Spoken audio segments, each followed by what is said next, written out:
about 2.5 or 3 minutes to talk about your background, your education, and some of your experiences, and after which Mr. excuse me, Hawkins will do the same. All right.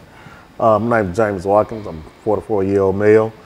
My background is I'm the president of the Dads Against Destruction. It's a program we try to help dads change their lives around to making better choices and decisions where they're going in life. My background in education, I attended White Creek Comprehensive High School. I left school in 1991.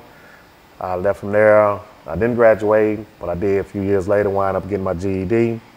Then after I received my GED, I went on off to college in Flathead Valley Community College. That's in Montana, Kalispell, Montana. So that's my education. And then what I did with child support is I've been dealing with child support for over 20 years. I have 2 adult kids, and the situation with that is the way it's been explained to me is I'll be paying child support, the rest of my life due to the way the state has set things up to where that you're not just only paying child support, but you're also paying interest fees and back this and back that, and to where I'm paying more to the state than I'm paying to the child support right now. And so in a real sense, what you're saying here, Mr. Hawkins, Mr. Watkins, is that the state of Tennessee has some issues dealing with child support that the two of you and Mr. Hawkins will be able to talk about. But first, let's get some information from you, Mr. Hawkins, Phil Hawkins, in reference to your background, education, and what really brought you to us this morning. Okay, good evening. I'd like to thank you for us being here. I'm Phil Hawkins, the CEO of Dads Against Destruction. What brought us here is that it's time for us to stand up, man up, and get this out. A lot of men don't even want to work no more these days.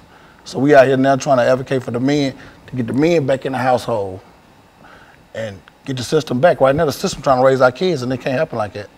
And so in a real sense, let's since you've been involved with child support in the state of Tennessee for quite a while, let's give our audience some information in reference to what we mean in reality when we say child support in Tennessee, who has to pay it and how much you have to pay it and how long you have to pay it. Let's do it from that perspective. The way it's set up, from my understanding, it's supposed to be for 18 years until your child turns 18 years old.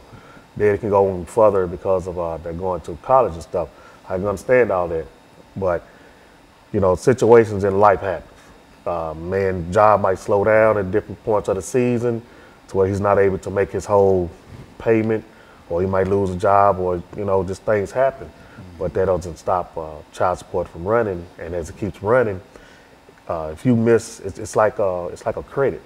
If you miss a payment, if you don't pay your whole full balance, they're gonna charge you a late fee. And this is how I feel about it, because I'm paying late fees every day, all day long, because of I'm just might be slow on getting the payment, makes me slow at work and stuff, and I'm not even making a payment. But it's just a system to where it's like it makes you feel like the state getting more out of it than the child is. And so, Mr. Hawkins, what we're saying is that when we talk about child support, we're not just talking about a simple kind of thing of buying diapers and baby food and et cetera for a certain time. But I think as Mr. Watkins has indicated, that he has been involved in it for more than 18, 20 odd years. And so, what we're going to do, Mr. Hawkins, is to take this first commercial break. We've got about a half a minute. Okay. And when we come back, we want you to talk about child support in the state of Tennessee by defining what we mean when we talk about child support and the impact that child support is having upon individuals. When we come back, you give us some statements in reference to your background, your education, and some of your experiences, and then we'll get into that part of it, and that will allow us to first get a definition. Right. Because I think a large number of folks, when they think about child support, generally think in terms of buying baby bottles and et cetera, and et cetera. But it seems that we're talking about something that lasts 14, 15, 20 years, and I think that's a different situation. And so when we come back, I feel what we'll do is to allow you to start us off, and we'll be back with our audience following this very, very short commercial break.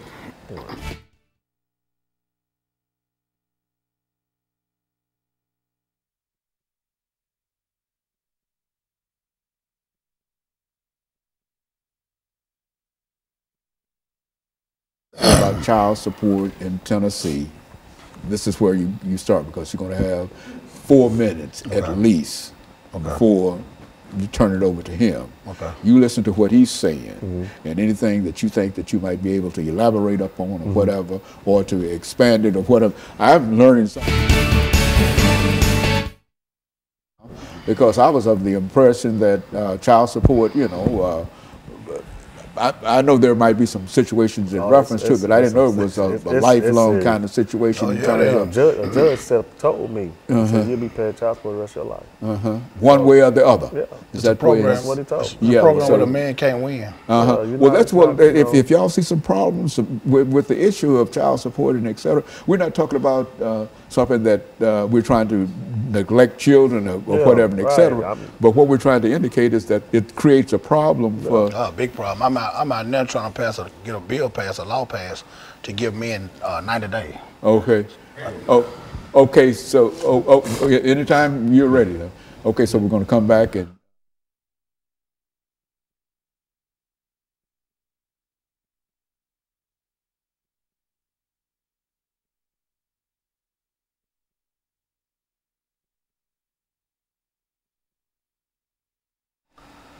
Thank you and welcome back to the second segment of the show for today. The topic is child support in Tennessee, and we have with us to talk about child support in Tennessee, Mr. James Watkins and Mr. Phil Hawkins. And so, Mr. Hawkins, let's see if we can get some information from you, because we were unable to get it the last time, from you in reference to your background, your education, and some of your experiences that led you to us this morning, and then make some statements in reference to child support in Tennessee, and then we'll move to Mr. Watkins and allow him to sort of finish this segment for the morning. Okay. Well, I came out of Glencliff High School, like my buddy here, didn't graduate, went through the system to graduate, get GED, and just got, going through life changes, ups and downs. But we also been in the child support system, like he said, 20, 30 years, where we can't win, and it's time for us to take back our stand on it. We keep falling for everything. We got to stand for something.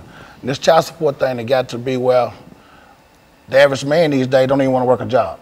They taking half his check, the child at home don't get the money, the state taking all their money, and then you left with $100, $200 to feed for 2 or 3 kids. So that's what we man up. We're taking back our lives. We're addressing the issues now. It's time for us to, do what we need to do to get these fathers back home. Maybe we stop some of this gun violence, because the father's not there, he can't raise his kids. But if you bring a father in, he can discipline his kids. The state can't do it by itself no more. Now, when we talk about child support, and I think a large number of members of our audience might think in terms of supporting that child for a certain amount of years and et cetera. But what's your view in terms of child support, which is to say that you are paying for your child, yes, sir. But at the same time there are some issues that you like to deal with. Yes, sir. I found out just the other day, I'm advocating child support every day. I just found out the other day I was with my kid's mother 24 years. And I just found out the other day I'm $139,000 behind on child support payments. So how that system add up? I was with my kids every day of their life, all 3 of them. But I'm behind, I take care of my kids. It's how the system is trying to portray us as not doing, but because we're not paying the system. But we keep paying the system, we can't feed the child. We got to have something for a man to live. And so are you still with your wife? No, sir. But you're still paying to support your children every day. And you feel that they're taking more money out of whatever salary you have. Yes, sir. And some of that money does not go to the child. None of the money go back. But the money, for the most part, goes to the state. Yes, sir. What do you think about that, Mr. Watkins? I mean, it's true, as you just asked me, about going towards child, it's true. I've had the mother me call me and ask me, well, when is your job going to send the money? I said, what do you mean? It's coming out of my check. Well, they send it when they want to send it. And it causes conflict within the household. I've lost a house. I lost my family. I've lost cars. I've lost jobs and everything. I've lost my freedom over child support.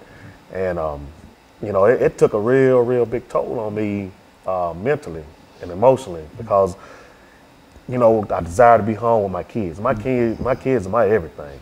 And to take me out of my home because I fell behind on a bill. You know, that's like, come on, man, you're not just taking me out of home. What do you mean when you say to take you out of your home? How does that? When you take a person out of home, when you take a person's job from them, what is that man gonna do? He's gonna wind up trying to figure out a way to go out here and get some money. Right. Because if you love your kids, you're gonna revert to anything in the means necessary to get money to feed your kids or do what you can do. So yes, I've made some choices in life to where I started going towards the street life. Because of why? Because every time I turned around, I was getting harassed. I was getting harassed by the judges to the point to where they was like, well, this is the state law. So is it state law? Then okay, if I can't make this money, you taking all the money, my kids not getting paid, my lights getting cut off, this is happening. Well, I got to hear them go out here and find another way to get this money, because not only am I hearing from you all, but I'm also hearing it from her. You know, and when all that comes into play, it pushes a man outside that household to where he's looking to where, like, man, what am I gonna do? So when we sit up here and we look at these other young men out here on these streets and they trying to do different things, you know, when I talk, when the first thing come out of their mouth, man, I gotta feed my kids, man. And you know, it's like, that's where that destruction come in. So me and PHawkins, we have been through it and we have fought through many things to try to maintain a fatherly relationship with our kids and everything, which we still do. Just because they took us out the home don't mean we still ain't in our kids' lives. But we still try to you know, educate the younger men, the future and everything to, hey, we're gonna try to get some help, because I know where you've been, I know where you're going and stuff. So, Phil, when you think in terms of child support in Tennessee, what would you consider to be the most destructive thing that the state of Tennessee is doing in order to either help you or prevent you from really supporting your children? I mean, the first thing they're doing, they need to let the dads or father be a father. The state cannot raise or come in a household and raise kids. And that's what they're doing. They make sure the father's not there by leading the mother wrong. Make sure the father's not there. So there you go, you got a son